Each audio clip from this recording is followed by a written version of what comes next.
melody or kaya di po words ng isang lyric. So, interesting pero challenge accepted. Di ba? Sa yun, saan ka hirap na hirap? Whew. Jazz. As a jazz. Saka cha-cha-cha. Ang hirap po pala ng cha-cha-cha kasi tingin natin simple lang Oo, siya. diba? Parang may pattern lang siya, pero hindi pala Hindi gano'n. po, meron pong pattern sa pagbibilang, counting, pero yung paa, akala ko alam ko na siya. Kasi po meron talaga? tayo, di ba meron po tayo lahat alam na certain way ng cha-cha-cha. Oo. Pero, pagka ginawa mo na yung technique niya, sobra po pala siyang nakaka-confuse. Kasi ang bilang natin is sa isang sayaw, 1, 2, 3, 4, 5, 6, 7, 8. Sa cha-cha-cha, it's 1, 2, 3, and 4. 1, 2, 3, and 4. Ay, tignan nyo, mali pa po ako. 1, 2, 3, 4, and 1. 2, 4, and 1. So, iba pa po yung dalaw ng paa doon na ngayon ko lang na natuloy. May natutunan ka na. Opo. Yes, yes. What about yung facial expression? Siyempre, di ba iba rin sa Sinasabayan, nagsasayaw oo. eh. Opo. And I think that's one thing na matagal pong na ituro sa akin matagal na pong naturo sa akin nung mga panahon nagpa-prod lang po for promotion na dati po kasi napapansin ng mga dance coaches or mga choreographers sa mga productions na serious ako pag sumayaw or masyadong type ng focus. Okay. So, I'm happy na dito, kahit na naguguluhan ako or kahit nahihirapan, kaya pa rin naman po palang mag-emote and nakakatulong yung acting background to be able to feel the story ng ginagawa namin sayaw. Anong pinaka-sexing sayaw for you? Ooh! Na may suot Hindi ko pa kasi nagagawa, pero sa tingin ko, isa sa mga salsa, samba o tango. Pero isa sa mga sex. Parang tango. Opo. And may isa pang tinatawag na femme na naka-heels ang babae. Tapos very feminine lang po talaga yung galaw. Ramdam na ramdam ang katawan, sarili. Yun po, mahirap din yun. Kasi naka-heels ka doon. Wow. But yeah. Was anything with a male partner?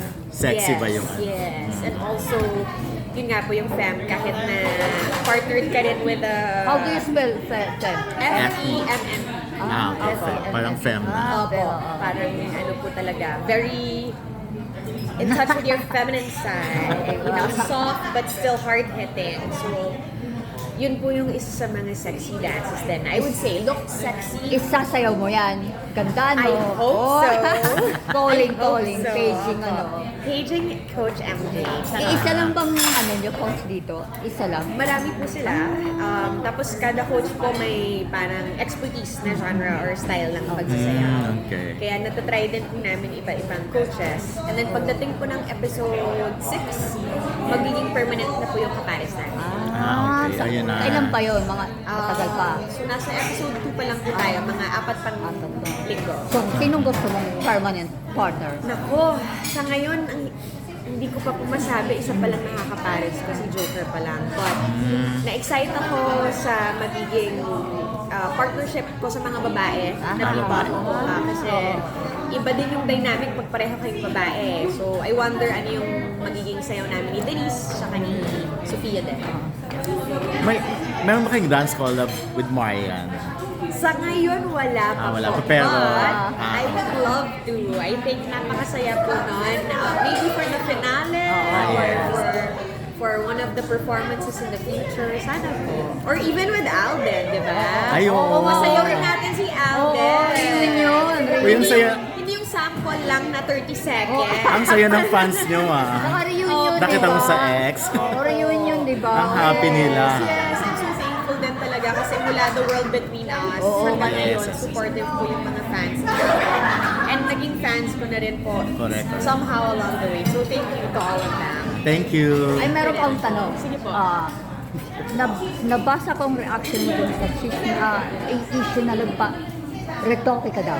Ano po? Oh my God. Nakakaloka. Hindi ko naman po yun i-deny kung sakaling pagawa ko in the future. Kasi open naman po ako sa mga ganyung bagay.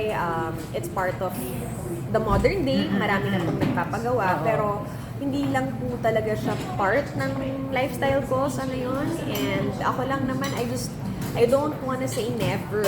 Kasi baka pag tumanda ako, di ko alam Yeah, paano oo. magpalit yung pananaw ko or tingin ko sa sarili ko. Pero sa akin po, happy pa naman ako sa mukha ko. At yung mata ko po ang paborito kong feature sa di mukha ba? ko. Saka maganda ka na even Oo, before. hindi ko po yan ipapagalaw. Wag na, Sadyang no? namagalang siya nung panahon na yun, kakaiyak. Pero ano naman po, okay na siya ngayon. So kung makita niyo siyang namamaga ulit, umiyak Yun lang na. po ako, promise. Okay. Okay, Thank you. very much. So Inaantay. ulit lang po 6 rehearsals. Masakit yan sa katawan yan. Opo, per week, 6 rehearsals po. Oh, wow! Like 3 hours each. Wow! So, 3 hours a day? Opo. Oh my God. Saan ka hirap na hirap? O dyan. Kasi hip hop ang sanay mo. Pero di ba ang laki rin ng movement ng hip hop? Malaki na yung movement ng hip-hop. Pero I think kasi yung beat din niya, mas sanay akong marinig, mas sanay ako pagka lumalabas, nung kabataan, nung pumaparty pa, nung pumunta pa ng bars and clubs, ng madalas, mas yun po yung nakasanayan kong marinig or sayawan na kanta or tugtog. Kaya ngayon, nakakapanibago may contemporary na mabagal na kanta, na kailangan ko bawat bitaw ng braso or ng kamay.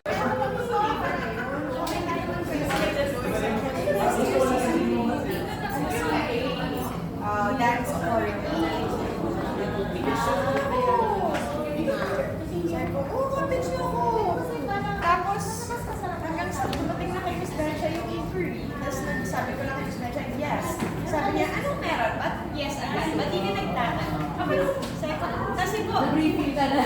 Ako pa yung nagsabi sa kanila yung